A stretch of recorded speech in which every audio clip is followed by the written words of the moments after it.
Welcome to the deep dive. Today, we're cutting through some of the noise around global trade. Right. Lots of headlines flying around. Exactly. And we're focusing on a really key development, new tariffs between the United States and the Philippines. A significant move. Definitely worth unpacking. So our mission here is, well, to break down the specifics of this announcement, look at the immediate impacts, and maybe reveal some of the bigger strategic plays happening behind the scenes. Yeah, what's really going on? And this is fresh news. It just hit the wire July 10th, 2025, so the effects are pretty immediate. And it's these kinds of policy moves.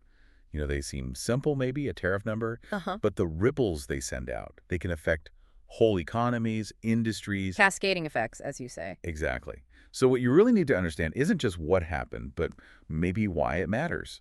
What does it tell us about, how these countries are dealing with each other? And the key players here. We're talking about U.S. President Donald Trump, Philippine President Ferdinand Marcos Jr., and importantly, their economic teams, people like Secretary Go in the Philippines. Okay, let's jump into those specifics then. So July 9th, 2025, President Trump sends a letter direct to President Marcos Jr. announcing this new 20% tariff. And it's broad, right? Very broad. The language was any and all Philippine products sent into the United States, and crucially, separate from all sectoral tariffs. So a blanket tariff on top of anything else already in place. Pretty much.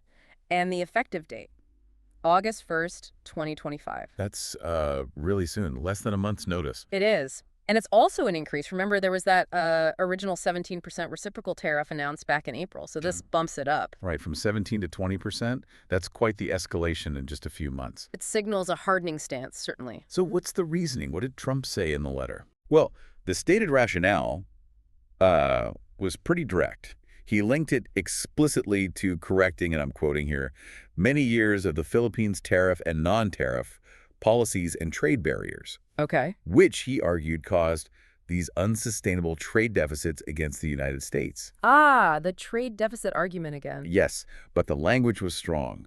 He called this deficit a major threat to our economy and, indeed, our national security. National security, that elevates it, doesn't it? Absolutely. Framing a trade deficit not just as an economic issue, but as a security threat, really, changes the game. It raises the stakes considerably. And he didn't just impose it, he laid out conditions, ways to potentially change this. He did. There were clear conditions for adjustment, maybe even getting rid of it. Like what? First, no tariff if the Philippines or companies within the Philippines decide to build or manufacture products inside the U.S. Okay, bring the manufacturing here. That's the message. Second, the U.S. is open to reconsider an adjustment if the Philippines opens its closed trading markets to the United States and gets rid of its own tariff and non-tariff policies and trade barriers, So, a quid pro quo. Open up your markets, we might lower ours. essentially. But there was also a warning, a pretty stark one against retaliation. What kind of warning? He stated, if for any reason you decide to raise your tariffs, then whatever the number you choose to raise them by will be added onto the 20% that we charge. Wow. So, tit for tat, but with an escalator clause built in by the U.S. side. Exactly. Don't retaliate, or it gets worse. Okay. And he also added that the tariffs may be modified upward or downward, depending on our relationship with your country. So, tying it directly to the overall political relationship, too. It's not just trade numbers. No, it's clearly positioned as a tool of broader foreign policy leverage. Okay. So, that's the U.S. position. Pretty assertive. How did the Philippines react? You mentioned Secretary Go. Yes. Special Assistant to the President for Investment and Economic Affairs, Secretary Frederick Go. He responded on Thursday, July 10th. And what was the tone? Alarm? Anger? Concern, definitely. He expressed concern, but also, interestingly, a very pragmatic observation. He pointed out that this 20% rate is actually the second lowest among all reciprocal tariffs that the U.S. has imposed on the region. Second lowest. Really? Yeah, he noted the lowest was the 10% for Singapore. So while it's an increase and a concern, they're also framing it relative to what other countries in the region are facing from the U.S. A bit of perspective, maybe. Interesting context. So, beyond that observation, what's their actual plan? Just accept it. Oh, no, far from it. Secretary Go was very clear about their strategy. He emphasized their commitment to continuing negotiations with the United States in good faith, Negotiations for what, specifically? to pursue a bilateral comprehensive economic agreement, or, as possible, an FTA, a free trade agreement. So they're thinking bigger picture than just this specific tariff. Exactly. And they're moving fast. Go himself, along with the Trade and Industry Secretary Christina Aldegar-Roque and Undersecretary Alan Gepty, they're actually flying to Washington, D.C. next week. Next week. Wow. Yes, for direct meetings with their counterparts. It shows they're being proactive, not just sitting back. Right, getting face-to-face quickly. Now, you mentioned Go drew a distinction between the tariff and this bigger agreement. Yes, and this is really the core of their approach, I think. He made a very sharp distinction between dealing with this immediate tariff issue and securing a long-term economic partnership. How did he put it? He said, "The discussion on the reciprocal tariff is just stage one. Just stage one," he continued. "There is still a stage two, which is the bilateral partnership agreement that we seek, and to us, ever since it's very clear that this is the most important thing for us." So the tariff is just noise almost. The real prize is the FTA. That's the sense you get. He explicitly called reducing the 20% tariff just a small thing compared to the bigger thing, which is signing that FTA or a comprehensive bilateral deal. That's a bold framing, calling a 20% tariff a small thing. It is, but it highlights their strategic priority. And he gave a concrete example to back it up. Okay. He said, look, an FTA would allow for specific, tailored concessions. For instance, if the coconut industry is really vital to the Philippines, an FTA could potentially drop the U.S. tariff on those exports to 0%. Ah, I see. Specific wins. Right, which, he argued, is much more valuable than just, say, getting the general reciprocal tariff knocked down from 20 to maybe 10% across the board. It's about targeted benefits versus a general reduction. That makes a lot of sense strategically. Aim for the tailored long-term gain. Precisely.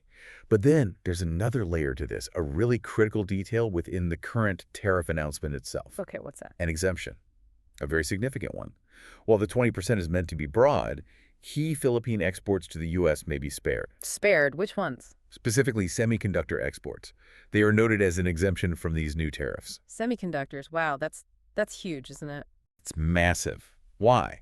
Because semiconductors are the Philippines' #1 export to America, #1. Okay. And they're seen as critical to both nations' supply chains.